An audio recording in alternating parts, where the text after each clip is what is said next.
I have been reading some blog posts that were written by progressive bloggers on the religious portal that is known as Patheos.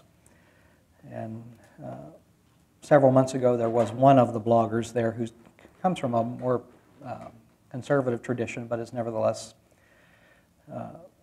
theologically progressive, who challenged his fellow bloggers to say something about God.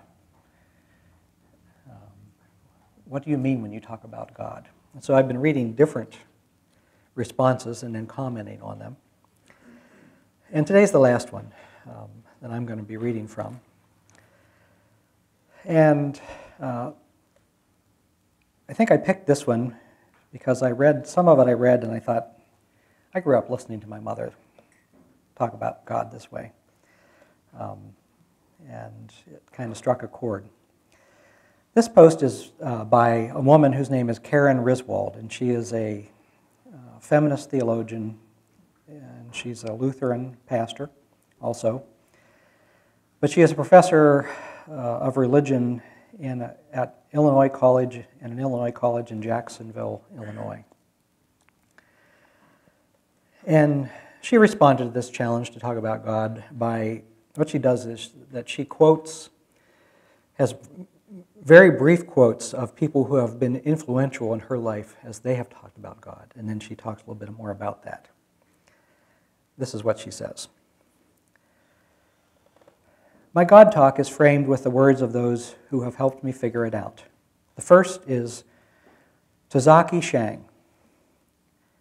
And the quote that she offers from Shang is, I found God in myself, and I loved her. I loved her fiercely. And then she says, God is creator and sustaining source of life, and therefore present in me, in you. In those whom society shuns, as Shang said so beautifully in For Colored Girls. This has radical consequences for our understanding of being human. Consider what this means about God. Fully present in all things, all bodies, a reason that they are. Not sanctioning all that we do, but reminding me that no matter what the world says about my worthiness, it isn't caught up in skin color or gender or financial stability or physical appearance. It begins and ends with God. This is what it means to be source and sustenance. If I'm created in the image of God, so are you, even and especially when we don't have the same image. The diversity of the world and all of its life, diversity abounding, this is God's image, because this is God's creation. And then a quote from Mary Daly, who is a feminist theologian. I have already suggested that if God is male, then the male is God. And she says, God isn't male, but you know God might be female. Maybe God transcends gender. Actually, we have no idea what that means because human society has thus far demonstrated itself to be unable to transcend gender. Therefore, images of God rarely escape gendering, produced as they are by human history and community. When society is skewed in the direction of the male, as patriarchy has ensured that it has been for generations, then images of God are similarly skewed. It's nonsense, really, but the theological is sociological and vice versa. This is why I'm more interested in affirming female language and images for God than male. It's strategy, really, and let's not pretend that theology isn't strategically employed. Unlike Tony, who was the blogger who posted the challenge, unlike Tony, who said in a comment on his own post that all of our academia has squelched our ability to speak candidly and unapologetically about God, I think that our academia has bolstered the ability to untangle what's really going on with so much of traditional God talk. Once untangled, we can be free to say no. In fact, Father is not God's proper name, because it's as important to say what God is not as it is to say what God is. And then a quote from Elizabeth Johnson, where she translates the traditional Yahweh expression from the Hebrew Bible as she who is. This is the quote. Linguistically, this is possible. Theologically, it is legitimate. Existentially and religiously, it is necessary if speech about God is to shake off the shackles of idolatry and be a blessing for women. And then Karen says, Yahweh is a much better name for God than Father. Not because it is that which is revealed to Moses in Exodus, but because it's a verb. A verb. Be, to be. I am that I am. I will be what I will be. The HarperCollins Study Bible footnotes properly indicate that we're unsure of what form of the verb to be is in Hebrew. How great is that? The name of God is first of all a mystery. Mystery. Remember that, all self-assured God-talkers. The name of God is second of all not a fixed static noun, proper or otherwise. It's dynamic, alive, moving, breathing, doing. It's the word we use to name existence itself, being. Being. Present, future, and whatever else there is. And given what I said above, I'm with Elizabeth Johnson in that we speak of God as she who is. And then a fourth quote and final quote is from Alfred North Whitehead, who was a process theologian. For the kingdom of heaven is with us today. The action of the fourth phase is the love of God for the world. What is done in the world is transformed into a reality in heaven, and the reality in heaven passes back into the world. By reason of this reciprocal relation, the love in the world passes into the love in heaven and floods back again in the world. In this sense, God is the great companion, the fellow sufferer who understands. And she says about that quote, God has power in a mutual relationship with the world. I have never understood why we'd valorize the concept of power as coercion, dominance, and control in a deity when we abhor it in our fellow human beings. We call that violence. Then again, I don't understand much of what a patriarchal culture valorizes. Rather than this making God less powerful or less worthy of worship, as critics of what is called process theology usually charge, I think it makes God more worthy of respect and praise. God does what God can do, and we are called to do what we can do. What we do affects God, and what God does affects us. If God weren't affected by the world, grieved by our pain, angered at our injustices, enthralled by our joys, well then what's the point? And finally she says, draw God. Draw God. In some of my college classes, I ask students to draw a picture of God. It's the kind of task that breaks up a boring lecture. Let's use crayons in college. Maybe we should do that. The kids did that. Let's use crayons in college. And prompts discussion about why so many of us are quick to dismiss our ability to draw the divine when we are so confident of what we or ancient authors say with words.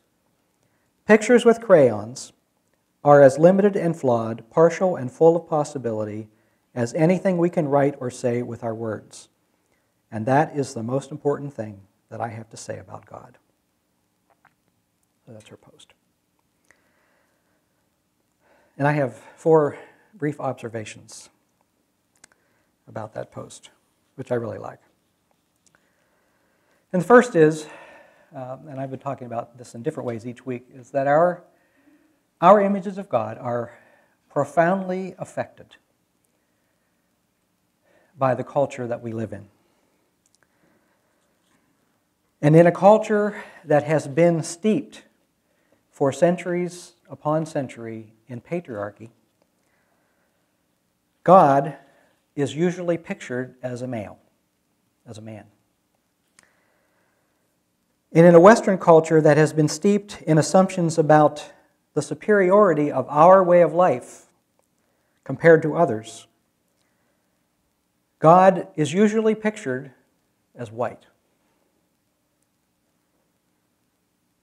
Both of these realities have had and continue to have profound effects on people who are not white and who are not male. And I would suggest also on people who are white and are male. As Mary Daly said, if God is male, then the male is God. And that's not a good thing. Feminist theologies, liberation theologies, and the growing awareness of the insights of non-Christian theologies have helped to break down ancient walls and open up new ways of thinking about the divine, thus helping to liberate and to empower many more people. And we have a long way to go in that one. My second observation is that the Christian scriptures are steeped in that patriarchy and a particular way of reading them in Western culture. And it's very important to recognize that. But there are stories and threads and themes that can be read and used and rethought about that break out of the tradition, like God as a verb.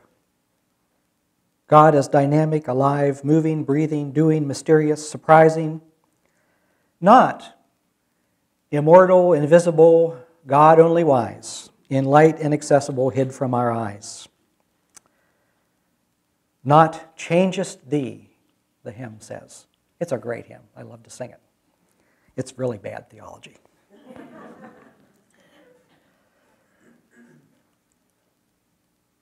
Which leads to my third observation. Karen mentions Alfred North Whitehead, who is considered the founder of process theology. Process theology is a really challenging theology to understand. It's a 20th century theology.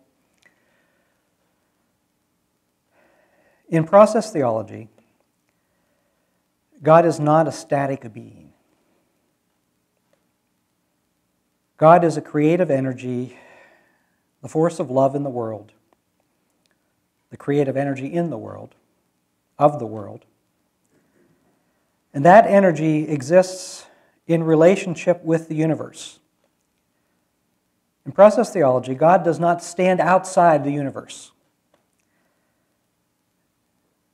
where He can pop in every once in a while and do great things if He wants.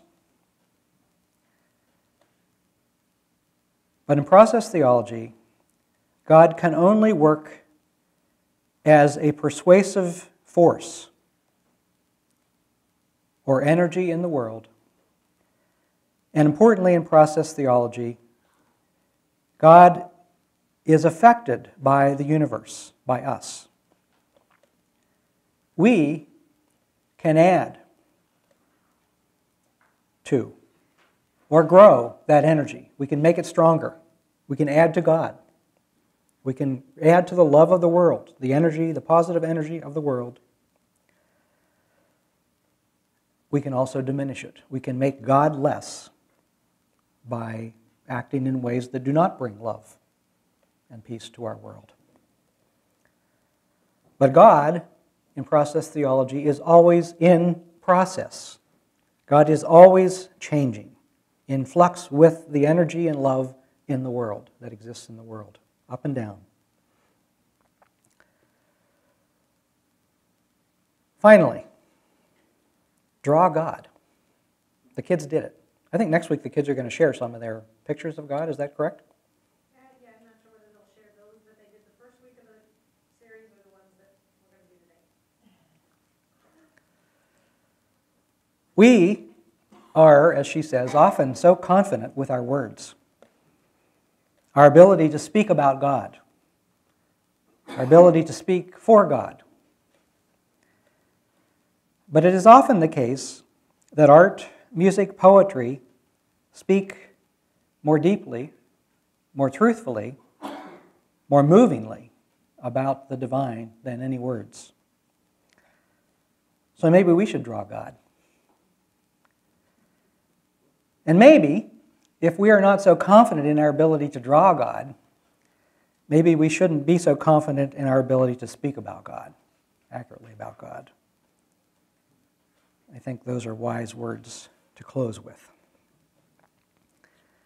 What we're going to do next week, as I've been saying, is that I'm going to take some of these, all of these ones that I've spoken at, these different descriptions of God, and I'm probably going to add a couple more that were in the blog post, so I'm hoping to get them sent out to everyone this week.